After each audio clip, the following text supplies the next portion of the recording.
로마서 16번째 시간입니다. 로마서 아주 깊어지고 있습니다. 그리고 정말 이 메시지를 전하기 위해서 앞부분으로 이렇게 왔다는 게, 함께 이렇게 온 것이 저에겐 참 기쁨이 됩니다. 오늘 이 말씀 통해서 주님께서 예비한 은혜에 정말 마음껏 우리가 함께 누린 시간 되면 좋겠습니다. 로마서 8장 18절에서 27절까지의 말씀입니다. 함께 본문을 읽겠습니다. 함께 읽습니다. 시작. 생각하건대 현재의 고난은 장차 우리에게 나타날 영광과 비교할 수 없도다. 피조물이 고대하는 바는 하나님의 아들들이 나타나는 것이니, 피조물이 허무한데 굴복하는 것은 자기 뜻이 아니요 오직 굴복하게 하시는 이로 말미암음이니라. 그 바라는 것은 피조물도 썩어짐의 종노릇한 데서 해방되어 하나님의 자녀들의 영광의 자유에 이르는 것이니라. 피조물이 다 이제까지 함께 단식하며 함께 고통을 겪고 있는 것을 우리가 아느니라. 그뿐 아니라 또 우리 곧 성령의 처음 익은 열매를 받은 우리까지도 속으로 탄식하여 양자될 것 곧 우리 몸의 속량을 기다리느니라. 우리가 소망으로 구원을 얻었음에 보이는 소망이 소망이 아니니 보는 것을 누가 바라리요. 만일 우리가 보지 못하는 것을 바라면 참음으로 기다릴지니라. 이와 같이 성령도 우리의 연약함을 도우시나니 우리는 마땅히 기도할 바를 알지 못하나 오직 성령이 말할 수 없는 탄식으로 우리를 위하여 친히 간구하시느니라. 마음을 살피시는 이가 성령의 생각을 아시나니 이는 성령이 하나님의 뜻대로 성도를 위하여 간구하심이니라. 아멘. 고통에서 영광으로 라는 제목으로 하나님의 말씀 함께 나누도록 하겠습니다. 지난 시간에는 성령께서 우리에게 예수 그리스도로 말미암아 구원받은 것이 어떤 의미인지에 대해서 계속적으로 알려주는데, 두 가지가 큰 기둥이라 그래서 첫 번째가 자녀됨이라 그랬어요. 우리가 하나님의 자녀가 됐다는 거예요. 실제로 살아계신 하나님의 자녀가 됐다는 거예요. 이 소식에 마음을 열고 경험하는 건 엄청난 특별한 경험입니다. 특별히 엄마 아빠의 사랑에 대해서 목말랐던 사람들이 이 하나님의 사랑을 발견하고 내가 하나님의 자녀가 됐다는 사실이 얼마나 큰 힘이 되는지 몰라요. 그리고 거꾸로 그 사랑에 충만하게 채워지면서 엄마 아빠를 이해하기 시작해. 도리어 큰 사랑을 접하면서 육신의 엄마 아빠를 사랑할 수 있는 용기도 또 얻게 되어집니다. 오늘 어버이 주일이잖아요. 여러분 성경대로 사십시오. 귀하게 생각하시고 섬기고 사랑하면요 땅에서 잘되고 장수한다라고 말씀하셨어요. 자, 어쨌든 하나님이 우리에게 자녀됨을 하고, 두 번째는 뭐예요? 상속자가 된다. 상속자가 하나님 나라에 하나님이 우리에게 물려주실 것이 있어요. 권리 있는 왕 같은 제사장으로서 우리를 부르셨다는 거예요. 그 세상적으로 많은 이야기 안에서 세리 같고 죄인 같고 파괴되어지고 끝난 것 같은 인생조차도 하나님을 만나면 엄청난 하나님 앞에 세워지는 자아의 회복이 나타나기 시작해요. 하나님 복음을 통해서 이것을 너무 주기를 원하세요. 경험하길 원해요. 그런데 사실은 그 17절 이후에 보면 자녀이면 또한 상속자 곧 하나님의 상속자여 그리스도와 함께 한 상속자니 우리가 그와 함께, 여기가 중요해요, 영광을 받기 위하여 고난도 함께 받아야 할 것이니라. 영광만 받는 거 아닌가요? 영광만 받는 거 아닌가요? 아니, 고난도 함께 받아야 할 것이니라. 조금 받는 거 이거 못 피한다. 성경적 진술입니다. 고난을 맞닥뜨려라라는 게 오늘 얘기예요. 고난을 피하고 영광에 이를 수는 없다. No cross, no crown. 고난 없는 영광은 없다라는 거예요. 이 길을 걸은 이상은 고난 없는 영광은 없다. 여러분 인생관이 달라집니다. 순간적으로. 많은 사람들이 고난을 피해서 행복하게 살고 싶어 해요. 근데 뭔가를 이루고 고난을 피했다 생각하는데 권태로움, 무의미함 이런 것들이 발동하면서 인생이 그렇게 즐겁지가 않아요. 자발적인 고난을 받아서 막 익스트림 스포츠를 하는 사람도 있고 별짓을 다 해요. 순간적으로 깨닫는 거죠. 세상 사람들도 깨달아요. 이게 단맛만 누린다고 인생이 즐겁지가 않구나라는 거 한 거예요. 이 쓴맛이 갖고 있는 것이 있다라는 거예요. 자, 그런데 하나님의 길을 걷는 사람에게는 이 고난이란 쓴맛은 반드시 있는 것이라는 거예요. 그래서 고난도 함께 받아야 할 것이니라 라고 17절이 끝났어요. 그리고 오늘 18절 나오는 거예요. 자, 그러니까 18절 한번 읽어보겠습니다. 시작. 생각하건대 현재의 고난은 장차 우리에게 나타날 영광과 비교할 수 없도다. 여러분, 이 현재의 고난은요 절대로 없다라고 말하지 않습니다. 이것은 영광을 위한 발판이 되어질 거라는 거예요. 영광을 위한 발판이 되어질 것이라는 거예요. 무엇인가 뒤에서 꽉 당기죠. 여러분 보세요. 거꾸로 가는 것 같아요. 이게 뭐냐면 꽉 뒤에 당겨요. 나는 앞으로 나가고 싶은데 나가고 싶은 뒤에서 꽉 당겨요. 이게 뭐예요? 활시위예요. 뒤로 당김이 없으면 절대로 앞으로 나가지 않습니다. 뒤로 나간 만큼 앞으로 나가는 거예요. 할렐루야. 고난이 그런 의미가 있다는 거예요. 왜 그런 의미인지. 그러니까 우리가 생각하는 일반적 고난의 단어 말고 성경적 고난에 대해서 조금 생각을 해보면서 다시 우리가 생각할 수 있는 그런 시간이 됐으면 좋겠어요. 18절, 19절 말씀 다시 한번 읽어보겠습니다. 시작. 생각하건대 현재의 고난은 장차 우리에게 나타날 영광과 비교할 수 없도다. 피조물이 고대하는 바는 하나님의 아들들이 나타난 것이니. 자, 예수 믿는 사람들, 하나님의 자녀들은 이미 하나님의 영광에 참여한 자로 부름받았지만 아직은 완성이 안 됐기 때문에 그 길을 가는 사람들인데, 그 영광에 초대된 초대장을 들고 이제 가기 시작한 사람들인데, 확실한 마음 안에 있는 초대장을 갖고 가는 거예요. 그 성령님을 모시고 성령님이 내 소유가 돼서 존재적으로 나를 영광으로 이끌어 가고 있어요. 자, 그런데 여기서 갑자기 피조물이 나와요. 사람 말고. 피조물은 어떠냐? 피조물이 고대하는 바는 하나님의 아들들이 나타난 거예요. 우리들이 나타나는 거예요. 그런 하나님의 사람들로 변화해서 완전한 영광으로 드러나는 거라는 거예요. 우리가 누구인지 확실하게 드러난다면, 완성이 되어진다면 무슨 일이 벌어지냐? 만물의 회복이 약속되어 있다는 거예요. 할렐루야. 그러니 피조물과 생물들이 다 하나님의 아들들이 예수 그리스도의 부활의 영광처럼 온전한 영광에 도달하기를 기다리고 있다는 거예요. 피조물이. 20절부터 22절까지의 말씀입니다. 함께 읽어보겠습니다. 시작. 피조물이 허무한데 굴복하는 것은 자기 뜻이 아니요 오직 굴복하게 하시는 이로 말미암음이니라. 그 바라는 것은 피조물도 썩어짐의 종로로 탄 데서 해방되어 하나님의 자녀들의 영광의 자유에 이르는 것이니라. 피조물이 다 이제까지 함께 탄식하며 함께 고통을 겪고 있는 것을 우리가 아느니라. 이 피조물들도 어떤 일이 벌어졌다는 거예요. 썩어짐의 종로로 타게 됐다는 거예요. 여러분이 자연 세계를 보면 얼마나 광대하고 아름답고 멋집니까? 근데 자세히 들여다보면은 이 나무들도 썩어요. 죽고 썩어요. 동물들도 죽고 썩어요. 이게 죽음과 죄의 영향력 안에서 온 만물이 사실은 썩어짐의 종로로 타는 것을 보게 되어집니다. 그래서 예수님께서 죽음을 이기고 부활한 것처럼 하나님의 자녀들에게도 그러한 약속이 있는 것처럼 그 영광의 자유에 이르는 그 목표점이 피조물도 똑같이 그런 목표가 있다는 거예요. 자, 피조물이 이제까지 함께 탄식한다는 그것 때문에 함께 탄식하며 함께 고통을 겪고 있는 것을 우리가 아느니라. 자, 피조물에 대한 시간적 단계가 있는데요. 과거에 피조물이 허무한데 굴복하게 된 이유가 뭡니까? 아담이 범죄를 해서 땅이 저주를 받아요.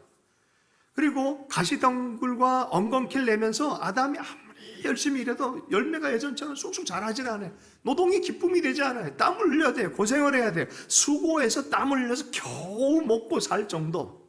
그리고 결국은 또 이것이 냅두면 부패해서 사라져버리고, 인생도 그래요. 먹고 산다고 하루하루를 살아가는데 이게 어떻게 나중에 생로병사.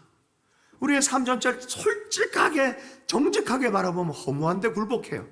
그걸 인생을 통찰해서 전도서에서 솔로몬이 헛되도다라고 말하는 거예요. 공허합니다. 무익합니다. 목적이 없습니다. 덧없습니다. 목적도 결과도 다 공허해요. 인생이 고통과 같아요. 어떻게 보면은. 이 삶 자체가 헛된 것 같습니다. 자세히 살펴본 실존적인 불합리와 부조리가 여기에 있어요. 이게 썩어짐의 종노릇이라는 단어 안에 다 들어가 있어요. 이게 썩어짐의 종노릇 안에 있다는 거예요. 이게 과거가 그랬는데 미래는 어떤 걸 바라본다고요? 소망이 있다. 엘피스라는 표현을 쓰는 믿음, 소망, 기대, 확신하는 것이 있다. 그 바라는 것. 그런데 하나님의 계획은 거기서 끝난 것이 아니라 기대하는 게 있다.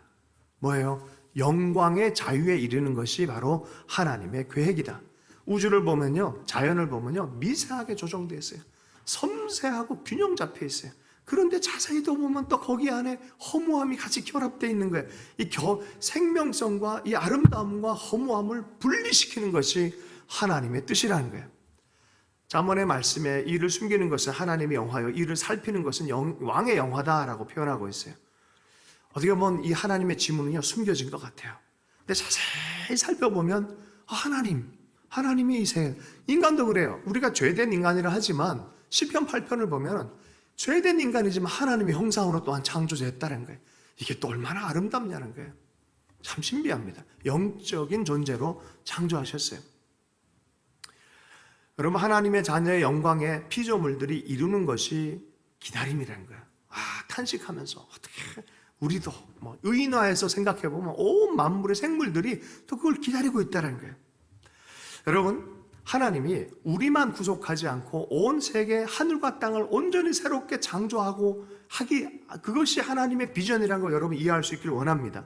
이사야서 65장 66장에 보면은 이런 표현이 있어요. 보라, 내가 새 하늘과 새 땅을 창조하나니 이전 것은 기억되거나 마음에 생각나지 아니할 것이라. 새 하늘과 새 땅의 비전이 있어요.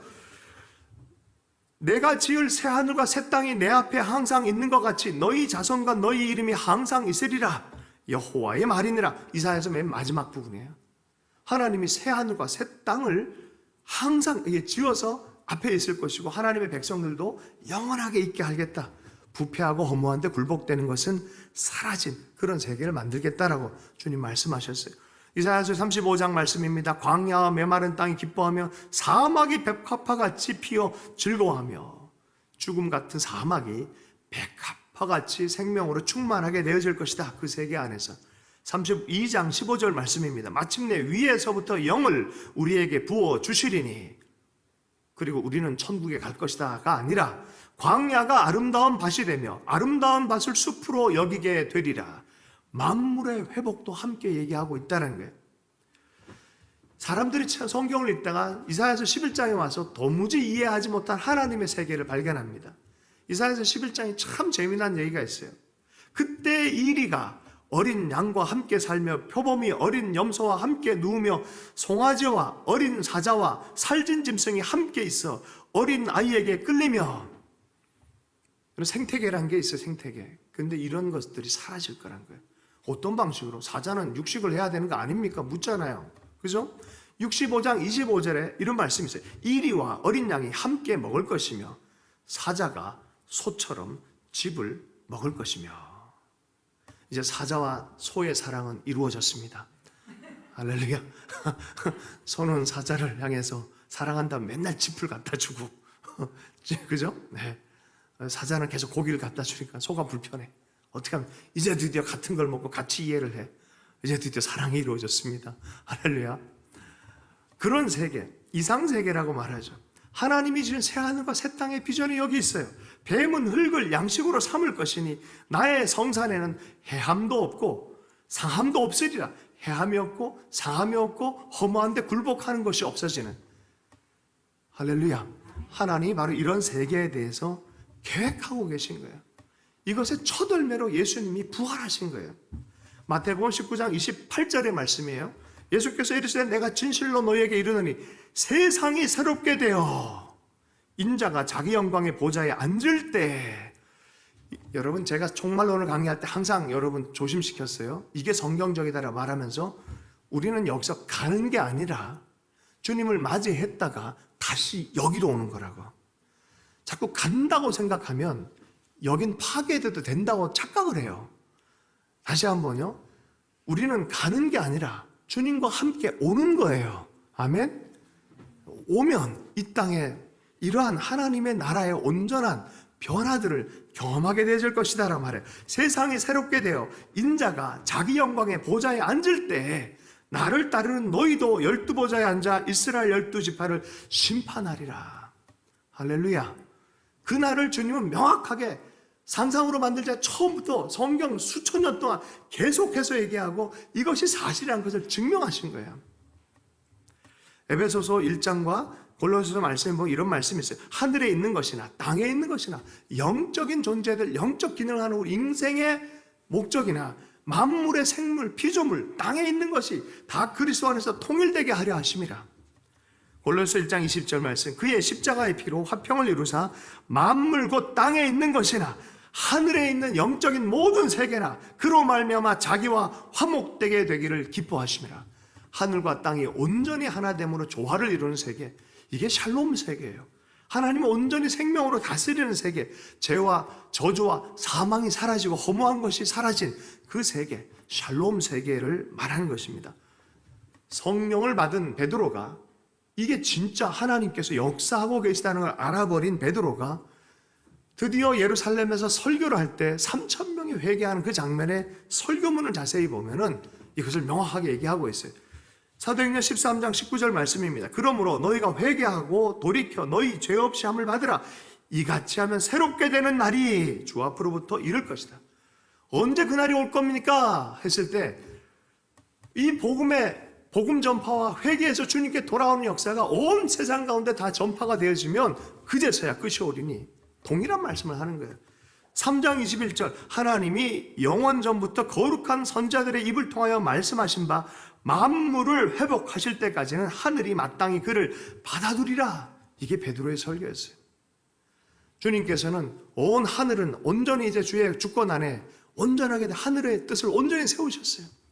영적 세계는 온전히 하나님의 주권 안에서 하늘과 땅의 모든 주권을 가졌는데 이 땅은 하나님께서 하실 그 시간을 기다리고 있는 시간이라는 거예요.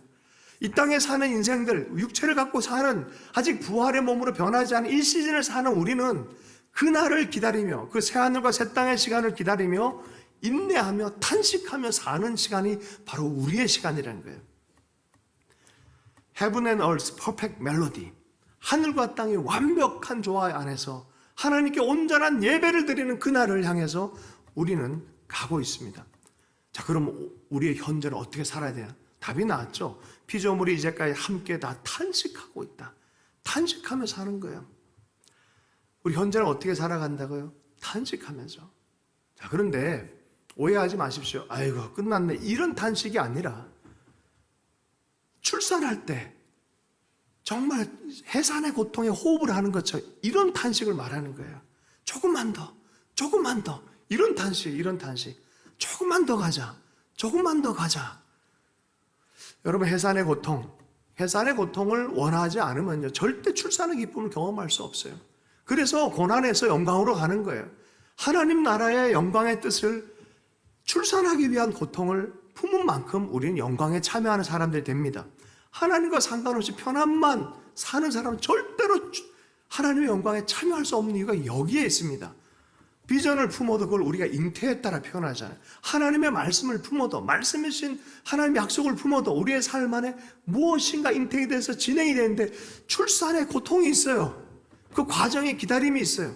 그리고 하나님의 나라의 영광을 우리가 그런 원리 안에서 하루하루 경험하며 사는 거 아니겠습니까? 주님이 언제 그러면 끝낼까요? 이 출산의 고통 언제 끝낼까요? 주님이 말씀하죠. 그거 언제입니까? 라고 제자들이 똑같이 물었어요. 그랬더니 주님이 거짓 선지자가 나타날 것이고 예수님을 사칭하는 인생들이 나타날 거고 지진과 기근과 전쟁도 올 거다. 서구 사람들의 사고 안에 18세기, 19세기 넘어가면서 역사 인식이 뭔가 발전한다는 착오가 들어갔어요. 좀 그런 게 좀 이렇게 확 들어가서 역사 인식이 미래로 가면 좋아질 거라 착각하는데 성경은 그렇게 얘기하지 않습니다. 가는 곳마다 빛과 소금의 직분 다 하고 뭔가 문명이 분명히 발전되는 측면은 있지만 절대로 사람이 진보하지 않습니다. 사람이 진보했으면 왜 또 전쟁합니까? 사람이 진보했으면 왜 또 구조적인 악들이 나타납니까? 인간 안에 죄와 죽음은 끝까지 갈 겁니다. 그러니 주님 오신 때까지 이게 더 심해지면 심해지지 없어지지는 않을 거라 말합니다. 거짓 선지자들 나타날 것이다. 지진도 나타날 것이다. 기근이 나타날 거다. 전쟁이 끝날까지 있을 것이다 라고 말합니다. 그러나 이 모든 것은 재난의 시작이다. 이게 끝나는 표시가 아니라 재난의 시작이다라고 말할 재난의 시작. 도대체 그럼 그게 언제 끝나요? 라고 물을 때 마태복음 24장 오늘 집에 가서 찬찬히 살펴보세요. 이 복음이 땅가에 전해지면 그제서야 끝이 오되리니 이건 재난의 시작일 뿐이고 언제 끝나냐? 주의 복음이 온 나라 가운데 온 세상 가운데 전해지면 다 믿으면이 아니에요. 온전히 다 전해지면 그제서야 끝이 오리니라고 말하고 있어요. 요한복음 16장 20절 말씀입니다. 내가 진실로 진실로 너희에게 이르노니 너희는 곡하고 애통하겠으나 세상은 기뻐하리라. 너희는 근심하겠으나 너희 근심이 도리어 기쁨이 되리라. 그 과정 안에 세상과 하나님을 반대하는 영들이 이 하나님의 복음이 전해지지 않도록 막강한 힘을 갖고 마지막에 거의 승리한 것, 우리를 이긴 것 같을 정도 착각이 들 정도로 득세하는 세상도 있을 것이라는 말이에요. 그게 요한계시록의 말씀이에요. 그러나 너희 근심이 도리어 기쁨이 되리라. 주님이 이기게 하시는 그의 날, 그 날이 올 것이다 라고 확실하게 말씀하고 있습니다. 여러분, 우주는 파괴되는 게 아니라 해방과 변형과 하나님의 영광에 참여하도록 새하늘과 새 땅으로 하나님이 변형시킬 거예요. 트랜스포메이션. 그래서 우리도 그런 변화가, 우리가 날마다의 변화를 가져요. 야, 저 사람 변했다. 변했어요, 진짜로. 변해가고 있는 과정이에요, 우리가. 한 걸음 한 걸음 변해가고 있어요. 그게 누구 때문이야? 우리 속에 계신 성령님이 우리를 그렇게 끌고 가는 거예요. 가만히 생각해 보세요. 얼마나 많이 변했는지. 동의가 안 되시나요? 할렐루야. 8장 23절 말씀 함께 보겠습니다. 8장 23절 말씀 함께 읽습니다. 시작. 그뿐 아니라 또한 우리 곧 성령의 처음 익은 열매를 받은 우리까지도 속으로 탄식하며 양자될 것 곧 우리 몸의 속량을 기다리느라. 예수님이 부활의 첫 열매라는 별명이 있으세요. 예수님 때문에 부활하신 그 하나님 때문에 약속대로 성령이 우리의 소유가 되셨어요. 그래서 부활의 첫 열매이신 성령을 우리가 마음에 품고 있는 거예요. 예수님 부활의 첫 열매라는 별명이 있듯이 성령 또한 부활의 첫 열매라는 그 이름으로 우리 가운데 오셨어요. 그분이 우리 속에서 같이 탄식을 해주는 거예요. 조금만 힘내. 해산의 고통 잘 견뎌내. 힘을 줘. 호흡해. 하면서 계속해서 호흡하게 만드는 게 이게 탄식이에요. 우리 속에서 이런 탄식이 꼭 필요합니다. 나 이거 더 이상 안 할래 해버리면 아이를 포기하는 거예요. 영광을 포기하는 거예요. 여러분, 이해를 잘하길 축복합니다. 우리의 옛사람은 사륵스라고 표현해요. 옛 본성의 사람, 사륵스. 하나님 없이 사실은 마귀의 흐름을 따라 사는 그런 옛 본성이 바로 사륵스라는 본성이 있어요. 옛 자아가 있어요. 그럼 이 몸은 뭐라 그러냐? 소마라고 해요. 소마. 그래서 몸이라고 할 때 이 두 가지를 같이 이렇게 하다 보니까 한국 본문을 이렇게 읽으면 여기 헷갈릴 때가 있어요. 소마라는 몸이 있어요. 몸. 이걸 두고 성령의 전으로 가는 우리의 인생이 있고 옛 본성에 그냥 사로잡혀 사는 사륵스가 있고 우리 삶 안에 이 두 존재가 같이 영향을 미쳐 사륵스와 성령이 같이 열매를 맺히는 어떻게 보면 몸은 전쟁터와 같아요. 몸 자체가 옛날에 옛 자아에 길들여지고 옛 죄에 길들여졌으면 몸은 너무나 습관적으로 거기로 가는 거예요. 그러나 성령의 전이라고 하나님 말씀하신 대로 그걸 붙들고 살기 시작할 때 이 몸 자체는 부활의 몸과 연결되어져 있는 거죠. 여러분, 이 몸을 그래서 거룩하게 성전과 같이 다루라라고 말씀하고 있어요. 존귀하게 생각해주고 여러분, 몸을 귀하게 생각해 주십시오. 건강하게 사용하십시오. 건강을 잘 유지할 수 있길 축복합니다. 누굴 위해서? 하나님의 성령의 사역을 하기 위해서, 하나님의 뜻을 잘 몸으로 섬기기 위해서 온 몸과 온 영과 온 힘으로 섬기라 그랬잖아요. 자, 그래서 여기 안에 이 두 갈등 안에 우리는 반드시 자아 부인이라는 과정이 있어요. 옛 자아를 죽었지만 법적으로는 죽음 선언이 됐지만 아직은 죽지 않은, 사형 선언 받았지만 아직 죽지 않은 이 존재에 대해서 자꾸 부인해야 돼요. 이 부인이에요. 여러분, 예수 믿는 것은 예수 잘 믿다가 나중에야 도달해서 자기 부인을 하는 게 아니에요. 사실은 처음부터 자기 부인을 한 상태에서 계속해서 부인해 가는 과정이에요. 내가 부인되면 부인될수록 어떻게 됩니까? 하나님의 영광은 점점 커져가는 거예요. 요새 이 자기 부인을 하지 않고 마음이 편한 식으로 신앙생활을 하다 보니까 영광을 찾을 수가 없어요. 하나님의 임재의 영광을 찾을 수가 없어요. 예전에 하나님의 사람들, 처음에 주님 만났던 사람들은 철저하게 자기 부인의 기초로 했어요. 하나님 뜻이 아니다 그러면 힘들어도 다 부인하는 거예요. 그래서 마음 불편한 것이 중심이 불편하지 않는 게 중심이 되다 보니까 이게 좀 이렇게 재미있고 좋은 것만 자꾸 우리 찾아가요. 그래 하나님의 뜻을 분별하지 않아요. 하나님의 뜻을 분별하면 어떤 일이 벌어집니까? 하나님의 음성을 듣고자 하면 어떤 일이 벌어집니까? 반드시 자기를 부인해야 될 일이 생깁니다. 그래서 자기를 부인하면서 가는 것이죠.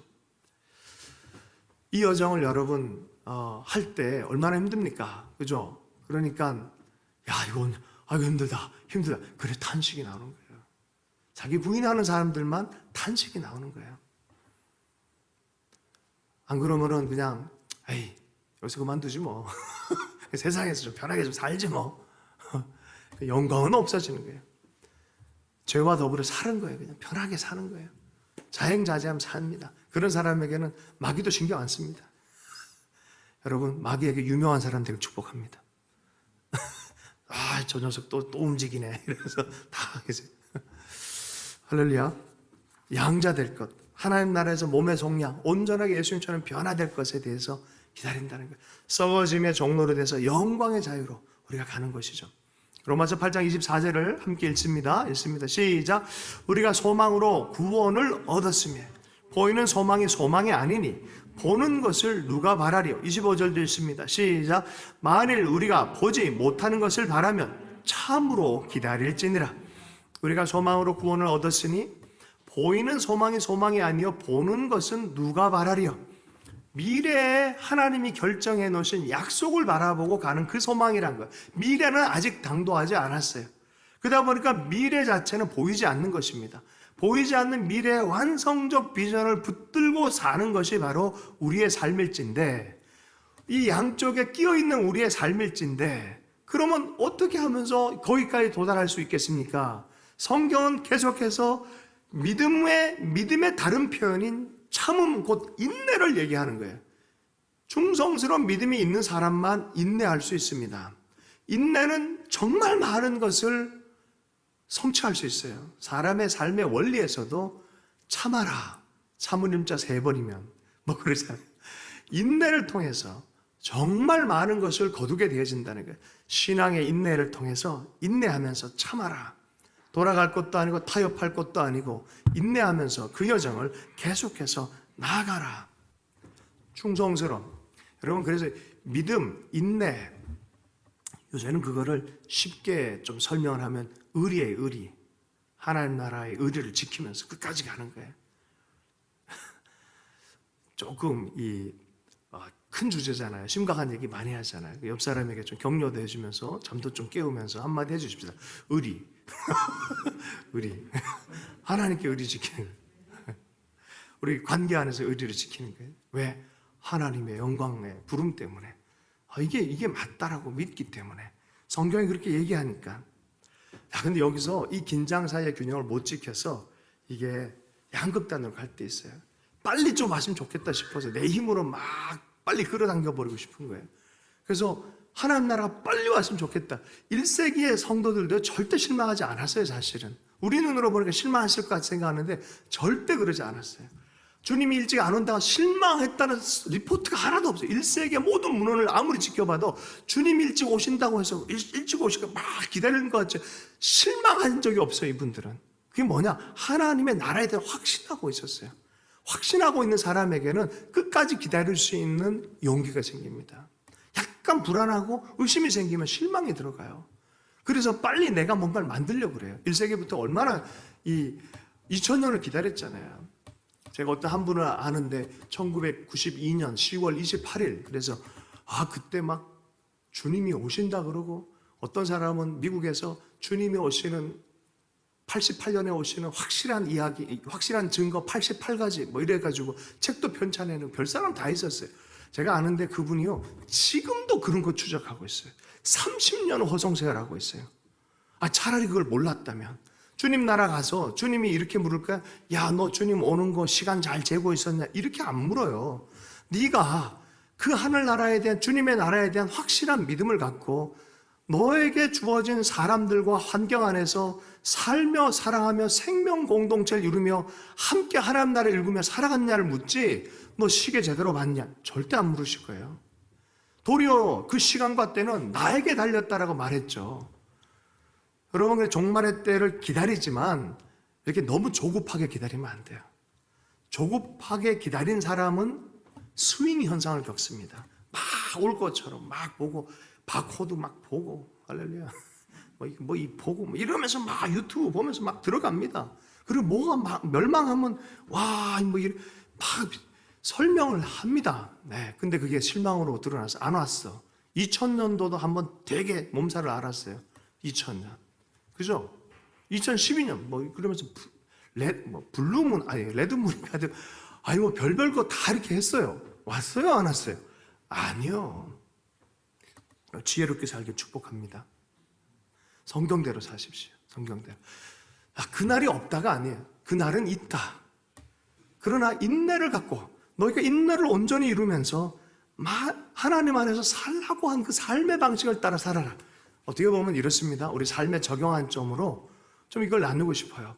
우리는 자꾸 어떤 거에 도달해서 끝내버리려고 하는 게 있는데, 성경은 거꾸로 얘기합니다. 도달한 것이 끝난 게 아니라 광야의 시간을 준비해라는 거예요. 광야의 시간을 살아가는, 인생은 어쩌면 광야의 시간을 살아가는 거예요. 그럼 대학교 딱 들어가면 뭔가 다 펼쳐질 것 같죠? 그때부터 피나는 레포트를 내고 학창생활 시작입니다. 결혼하면 막 행복할 것 같죠? 결혼식을 하면 막 행복이 펼쳐질 것 같죠? 그때부터 실질적인 광야의 시간, 결혼 생활의 시작입니다. 그죠? 직장에 딱 들어가면 뭔가 다 이루어지고, 아이고, 그때부터 광야의 시간이에요. 어쩌면 우리 시간은 이런 것 같아요. 약속의 땅을 먼저 맛보고 그곳에서 좋은 열매를 맛본 사람들이에요. 그리고 그 증거를 갖고 와요. 갖고 왔는데 사람들이 에이, 그거 아닌 것 같아. 거긴 약속의 땅 아니야. 우리 못 가겠어. 했단 말이에요. 10사람들은.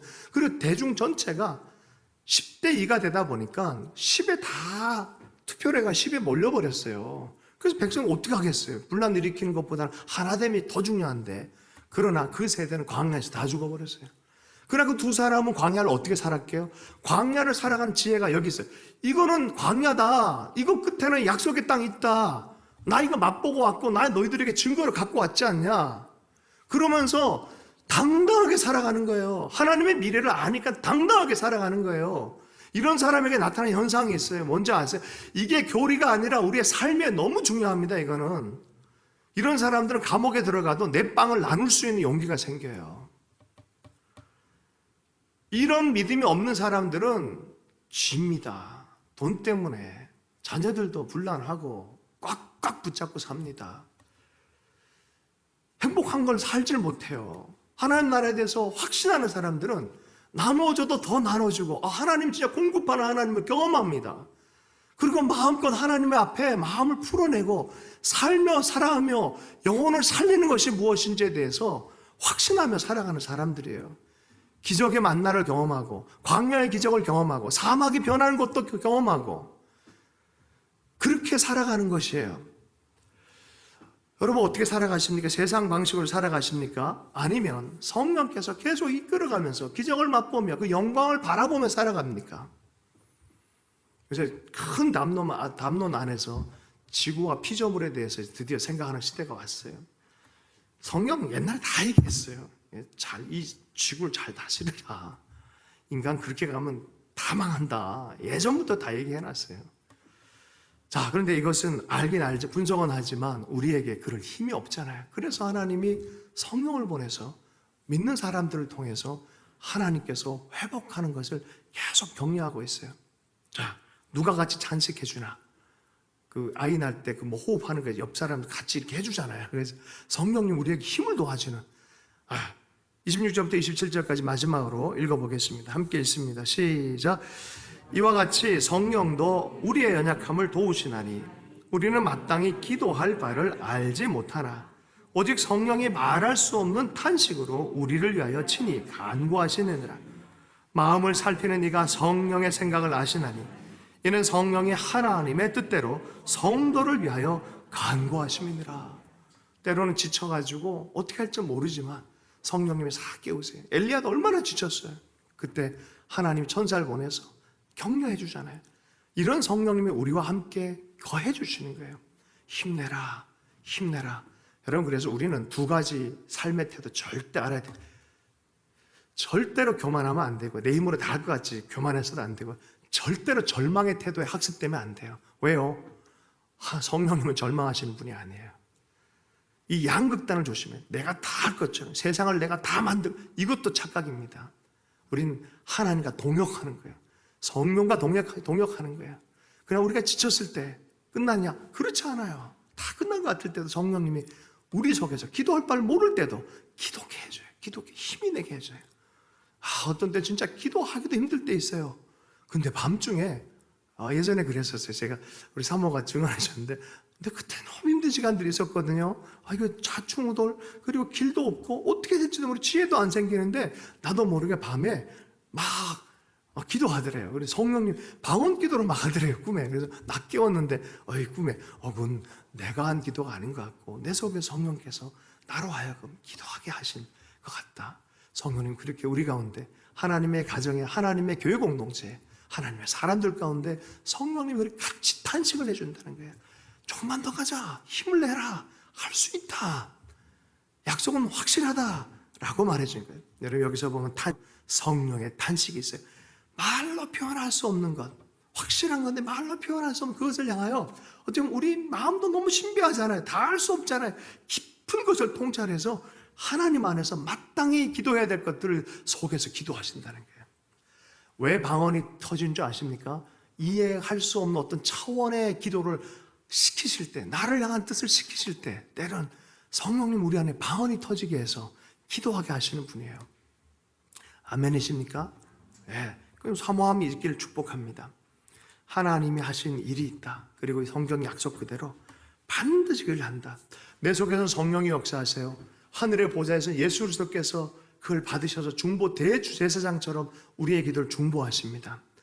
그리고 아버지 하나님 이것을 받으시고 마땅한 뜻을 다 이루어 성삼위일체 하나님이 이 구원 사역과 이 새하늘과 새 땅의 온전한 영광의 사역을 동참하고 계시는 거예요. 우리의 모든 눈물과 연약함에 주님은 외면한 분이 아니에요. 동참해서 그 생명의 길로 계속해서 가도록 우리를 도우십니다. 우리는 부족하고 연약하지만 우리를 위해 간구하시고 하나님의 뜻을 따라서 우리로 하여금 힘을 내서 기도할 수 있도록 하시는 분이 성령님이시다라고 말씀 전합니다. 1세기의 교회가 그랬어요. 너무 핍박을 많이 당했지만 1세기, 2세기에 정말 전염병이 있고 전쟁의 소문이 있고 한 도시를 그냥 내버려 두고 로마는 떠나버렸지만 그 남은 곳에 지금 코로나 이상의 그것이 있었을 때 유일하게 들어가서 그들을 구원하고 밥을 먹여주고 기도해주고 씻겨준 사람들이 기독교인들이에요. 여러분, 과부들 아무도 안 돌봤어요. 그건 다 죽는 공동체인 거예요. 그들의 모든 명단을 끝까지 쥐고 있었던 것이 바로 1세기 교회였어요. 그게 어디서 나왔어요? 이 영광에 대한, 하나님 나라에 대한 위대하고 영광스러운 걸 알기 때문에 그래요. 그럼 우리는 어떻게 살아야 되냐? 삶의 태도를 가르쳐주고 있어요. 요한계시록에도 끝까지 믿음으로 인내해라. 그리고 너희들이 이길 것이다. 우리 세대를 살아가는 지혜의 방식, 제가 잘 써먹는 태도입니다. 위대하고 은밀하게, 위대한 꿈 포기하지 말고, 남들은 다 포기하고 좌충우돌할지라도 끝까지 마음에 간직하고 섬기며 사랑하며 끝까지 주님 바라보며 달려가라는 것이죠.